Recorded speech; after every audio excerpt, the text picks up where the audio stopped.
happens to a single, childless woman on the verge of turning 40, she could go through a breakdown or a breakthrough. Sometimes both at the same time, right? And they say 40 is the new 20, but when I was on the verge of turning 40, that's not what my knees were saying when I was trying to drop it low. They're like, girl, bring it up. And then my biological clock, it wasn't just ticking, it was like bam, bam, bam, right? And then my gynecologist, my mama, my grandma were like, you running out of time, girl. What you about to do? What you about to do? And so, in the summer of 2020, there were two women, me and my best friend, both single, both childless, on the verge of turning 40. In the middle of a pandemic when you can't even meet nobody, right? So my best friend, Shantae, she drives from Detroit to DC and we go out to lunch. And, we're having conversation, she says, listen, I've decided I'm going to have a baby on my own, right? She says, I thought about it. I'm going to get a donor and I'm going to become a mother. So out loud, I say, okay, girl, okay, yes.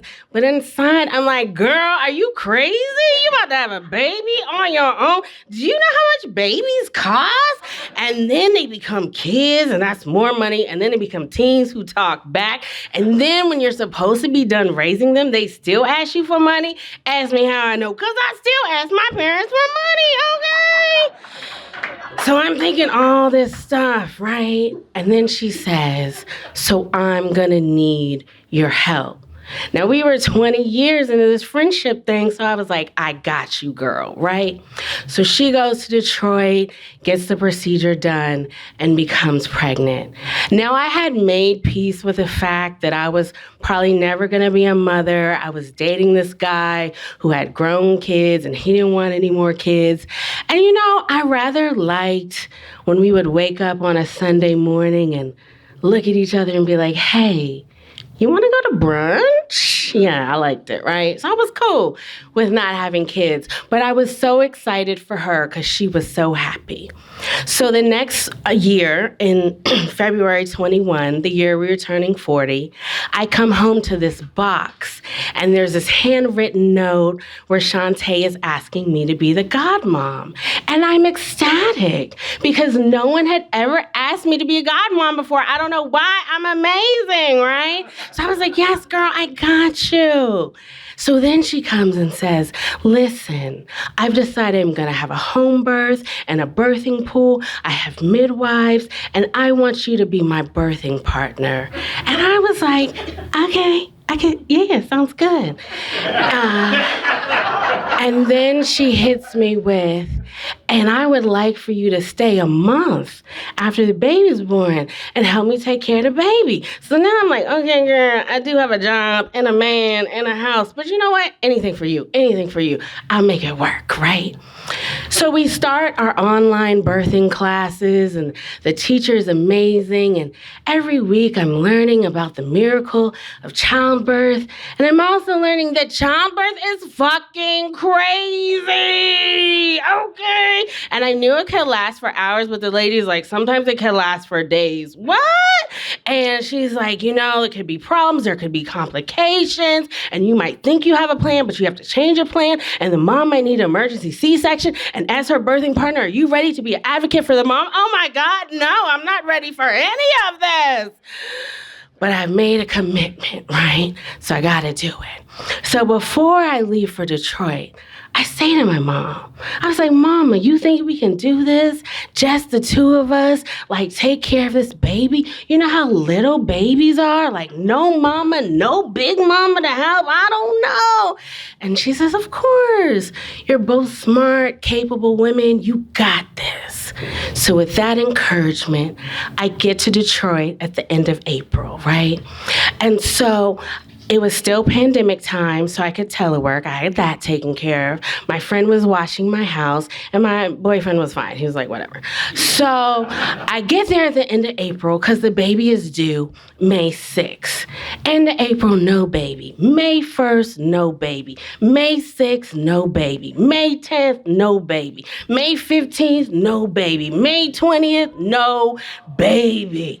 And Shantae is walking miles trying to walk this baby down. She eating spicy food. She's getting acupuncture. No baby. Now we like two old black ladies looking at the moon. Like, okay, I think babies come with is it the new moon? Maybe it's the full moon. I don't know, right?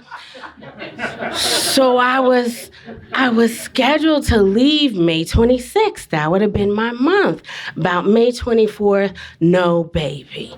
Okay? So I say, listen, I'm going to extend my trip one more week because she has to come, like, for real, but I feel like she's going to come in the next few days and I have to be here, right? So the night of May 25th, Shantae starts getting these pains. And she says, you think I'm having contractions? And I'm like, girl, I hope so, because it is May 25th, right? So she goes into her room, and next thing I know, I hear Diana, come look at my vagina. And I was like, okay, this is not in the birthing partner handbook or the best friend handbook, but that's fine. So I go in, and she's standing over a mirror, and she's like, what do you think? I was like, well, it looks different. It looks like it could be doing something. Yeah, okay, sure. So we call the midwife, and she comes in, she does the exam, and she says, you're about 1 centimeter dilated. You might have a baby by the weekend. And then she goes home, right? She goes home and we go to sleep. Well, I went to sleep. Apparently, Shantae was in labor all night and she did not wake me up. So what you got me here for, right? So the morning of the 26th, the day I was scheduled to leave, a little before 7 a.m., I get up to go to the bathroom and I hear this blood-curdling scream. And I was like, uh-oh, it's go time. So I throw on my birthing caftan, because I'm a Leo. I have my outfit all planned out. So I throw on my birthing caftan and I run in the room and she says, I gotta throw up. Now, I don't know she's been in labor all night. And the throw up part is like, oh, your baby is coming like imminently, right? So she runs to the bathroom to throw up and I feel something wet under my feet. And she says, I think my water just broke. And I was like, yeah, girl, I think so too. And I run in and she says, I'm ready to push. And I said, oh no, girl, let me get the midwives on the phone because I don't know nothing about what? Birthing, no babies, okay? So I text the midwife and I'm like, listen, she threw up, her water broke, can I fill up the pool? And the midwife is like, oh shit, yeah, like I'm on my way. So I fill up the pool and I'm trying to remain calm.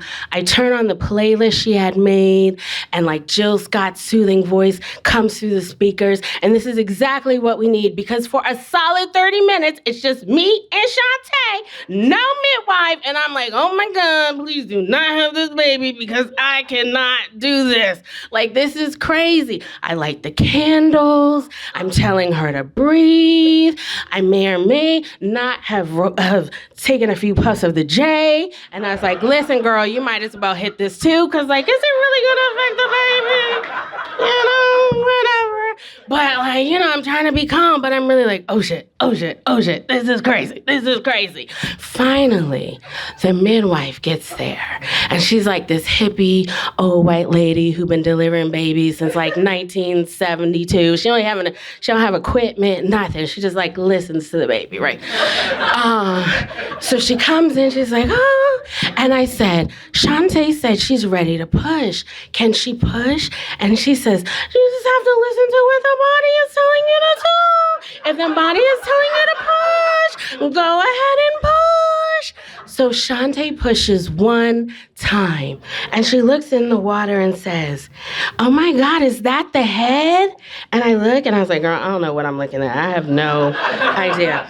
And the midwife says, "Yes, that's the head. One more push, and you're gonna be a mom." So about 10 minutes go by. Shantae's breathing. I'm squeezing her hand. She squeezes so tight, it hurt for like 24 hours after that. But I'm like, it's okay. We can do this.